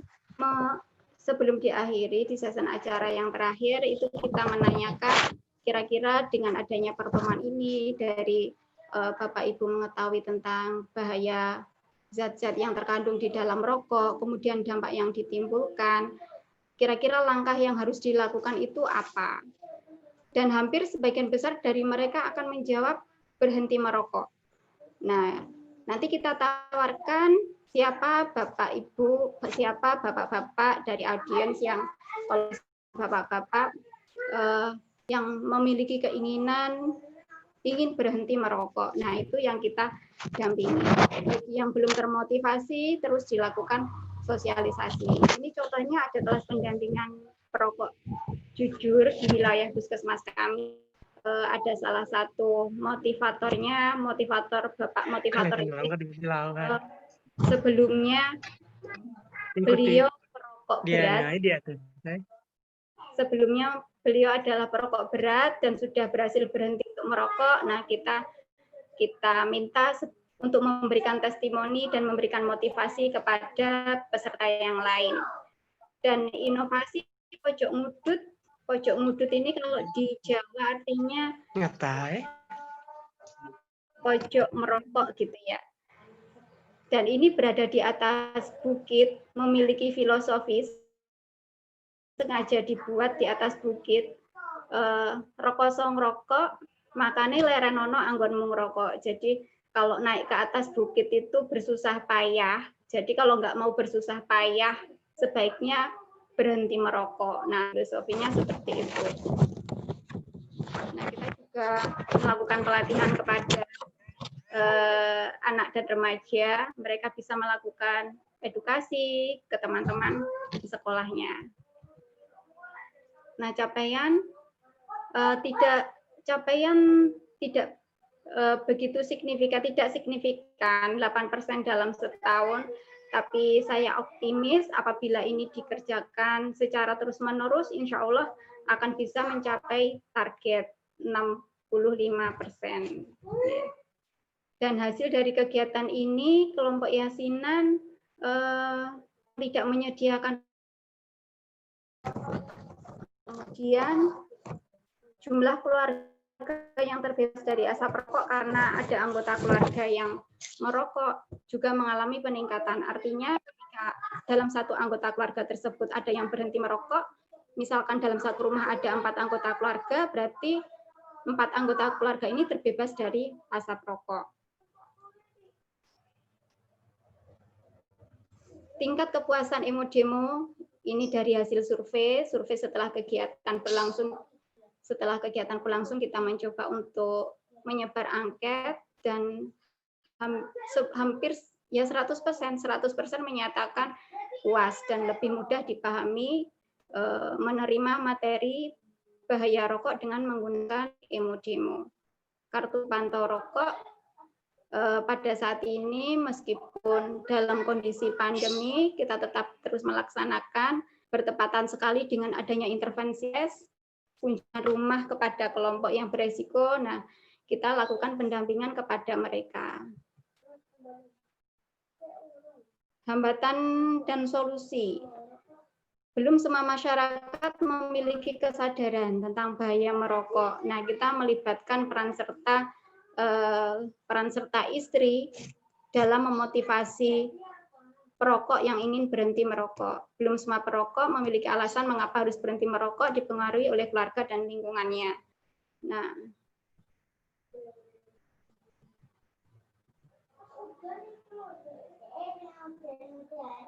dari kegiatan ini dapat disimpulkan bahwa inovasi Kopi Mas Demo Rokok dan Emo Demo Rokok telah berhasil meningkatkan capaian rumah tangga sehat, meningkatnya pengetahuan dan kesadaran masyarakat tentang bahaya rokok, meningkatnya kelompok yasinan dan hajatan yang tidak menyediakan rokok, dan menurunnya jumlah perokok, serta penghematan pengeluaran rumah tangga.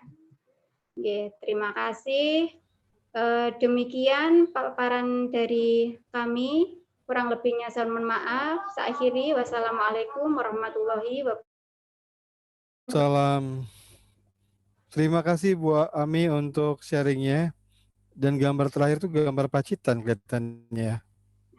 Pantai Kelayar. Oh, asli berarti ya. Saya pikir ngambil dari kota mana begitu. Kayaknya bagus Bu Ami.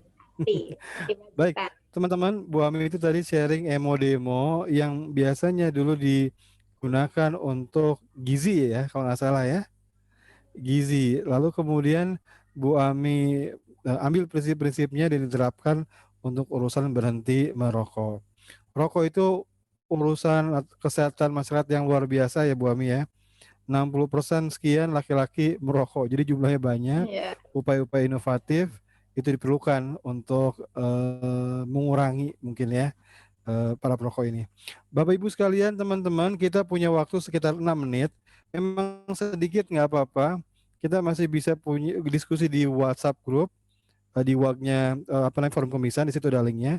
Dan kalau misalnya teman-teman meminta untuk diskusi lebih panjang lagi, lebih detail, biasanya teman-teman yang mengelola kemisan akan menyediakan forum kemisan lanjutan.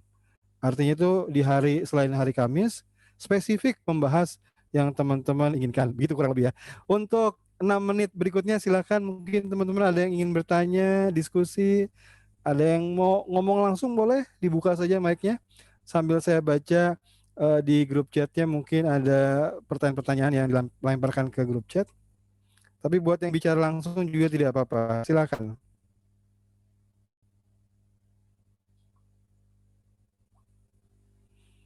Oh, ini dari Puskesmas Giri Mulyo ke Dr. Sabto. Boleh dong didemonstrasikan penggunaan aplikasinya. Dok, susah ya kalau sekarang ya? Atau bisa? Bisa. Coba ya, saya screen share. Oke, saya share. Screen.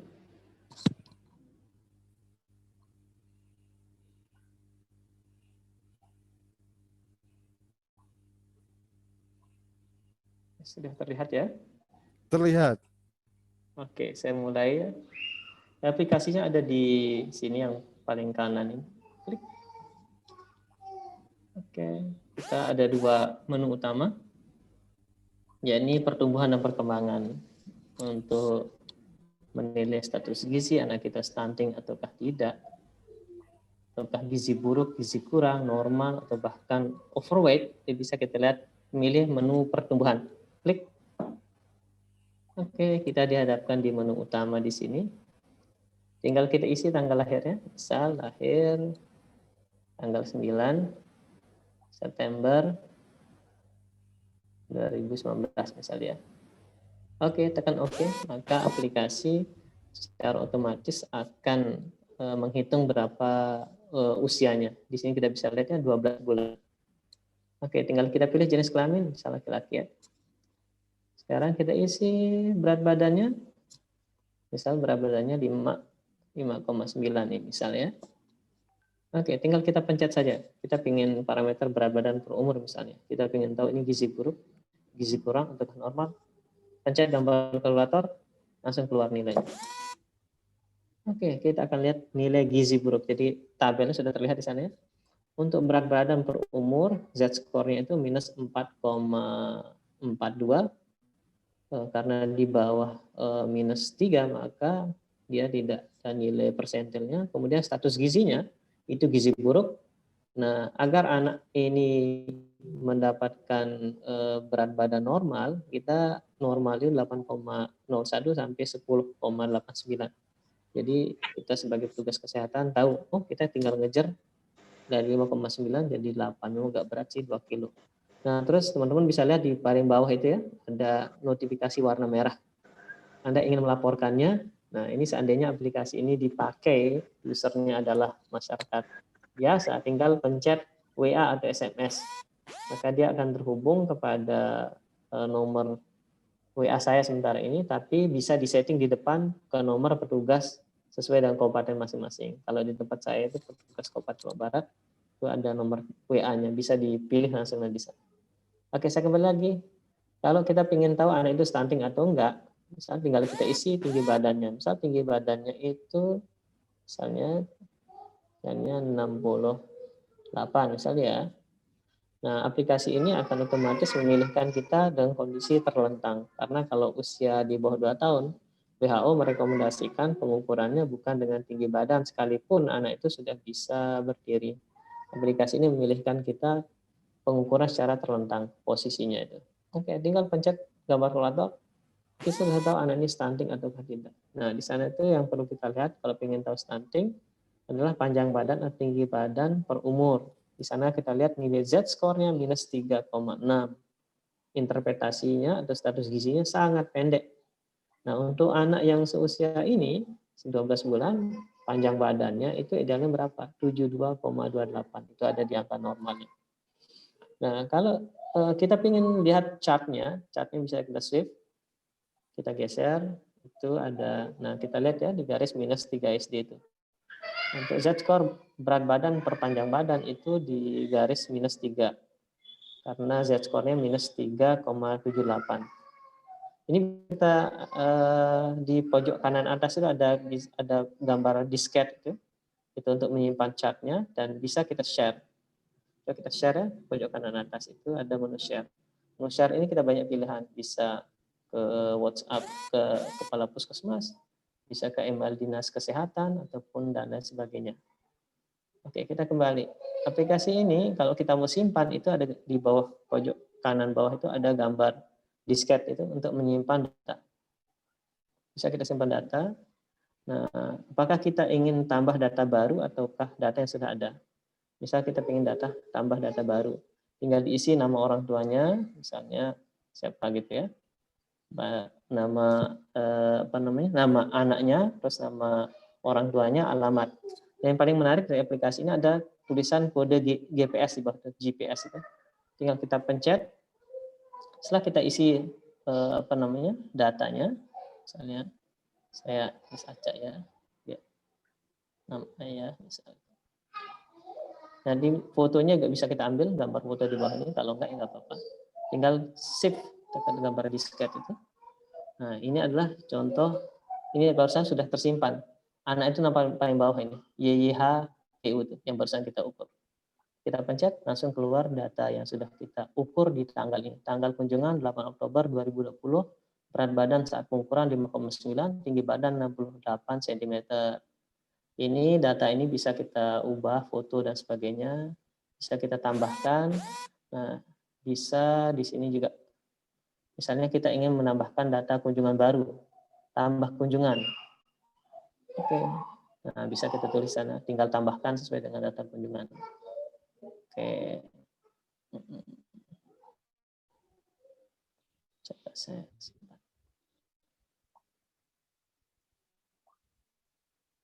Oke, Dok.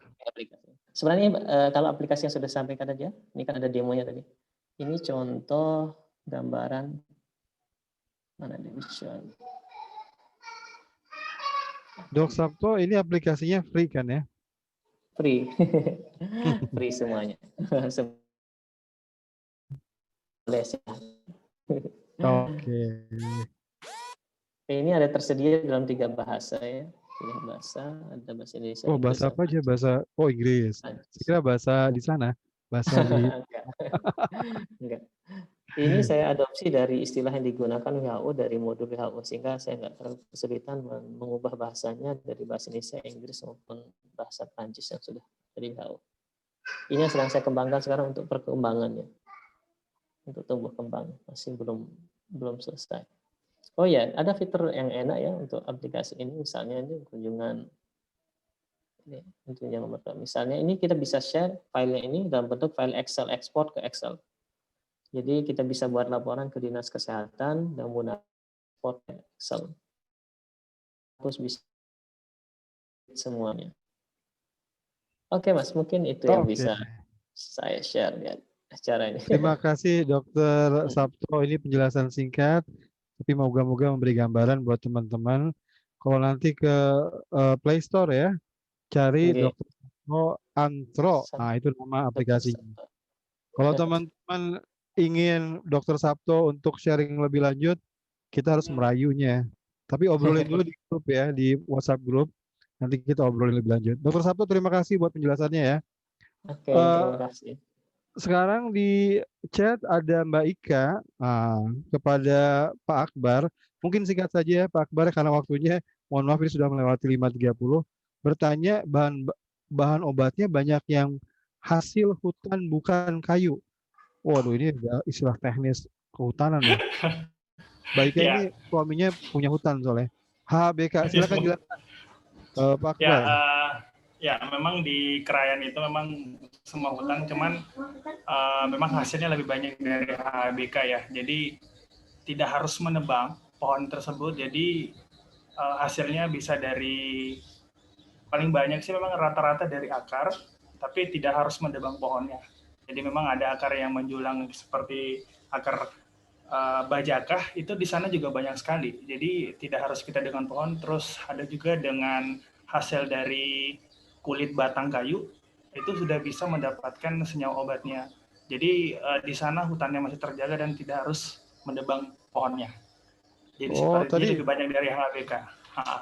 Ya, Pak Akbar tadi ngomong tentang bajaka, terus Bu Mas Riah nanya, bajaka itu bisa sebagai obat kanker ya? Ya, kalau terkait dengan senyawa untuk obat kanker itu, untuk obat herbal juga memang kita tidak bisa sembarang. Jadi setiap pribadi juga orang itu cocok-cocok dengan obat herbal.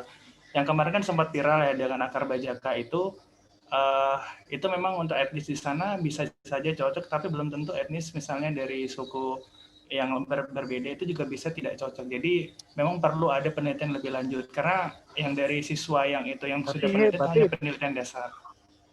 Jadi kalau dari segi semua obat itu bisa sebagai anti kanker, namun memang harus pada penelitian lebih lanjutnya lagi. Untuk memastikan Pak Akbar ya. Terima kasih untuk penjelasannya. Dari Puskesmas Giri Mulia, Bu Ami diminta berbagi media yang digunakan untuk emo-demo. Siap. Ya, siap ya, nanti ditaruh di Google kita. Iya. Di link materi ya Pak Risang.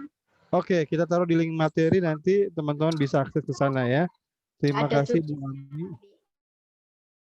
Ini dana pendanaan kalau dari BOK, dari kegiatan saya sendiri. Jadi kalau di Puskesmas BOK itu kan ada cetak juga Pak. Jadi saya memanfaatkan itu yang anggarannya untuk Promkes. Untuk kegiatan sosialisasi kami juga memanfaatkan dana dari pertemuan, juga dana dari DD, desa juga ada. Oke. Terima kasih Bu Ami buat penjelasannya. Ada penjelasan-penjelasan yang tadi sudah dijelaskan oleh Pak Dr. Sabto tentang aplikasi ya, bertanya boleh pakai atau enggak, ngambilnya di mana. Tadi sudah dijelaskan, free, cari di Play Store, nama aplikasinya sudah jelas ya. Nah, rekan-rekan sekalian, ini kita sudah jam 5.36 melewati jam akhir kita 5.30. Saya ingin mengakhiri sesi kita kali ini dengan pertama mengucapkan terima kasih kepada para givers. Ini luar biasa nih, inovator-inovator yang bermanfaat buat masyarakat ya. Ada Pak Ari yang membantu minum obat secara teratur dengan simpel. Wadah obatnya. Wah, Kalau dalam Siap. perilaku yang simple, efektif itu yang dicari ya. Ya, mudah-mudahan. Amin. Amin, amin. Terima kasih. Ya, Pak Ari. Lalu ada Dokter Sabto dengan aplikasinya yang memudahkan kita. Kita kerja mudah. Dokter Sabto biar yang capek-capek kerjanya gitu ya.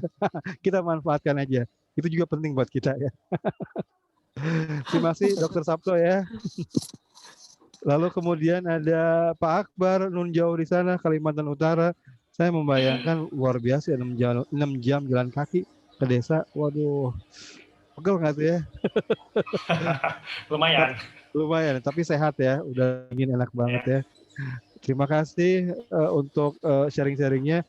Ada beberapa kawan tadi bilang, saya pengen ngobrol dong, ngomong tentang yang tadi itu loh. Apa namanya, bahan-bahan herbal yang luar biasa di sana. Saya bilang nanti silakan aja ngobrol. Itu kalau dibuat apa-apa. Lalu kemudian Ibu Ami, terima kasih untuk emo-demonya. Ya, sama-sama Kak Risang. Ya, dan terima kasih juga buat teman-teman semua yang sudah hadir berpartisipasi dalam forum kemisan ke-7 kita. Terima kasih Mbak Nancy dan UNICEF untuk memfasilitasi pertemuan kali ini. Dari saya cukup sekian. Assalamualaikum warahmatullahi wabarakatuh.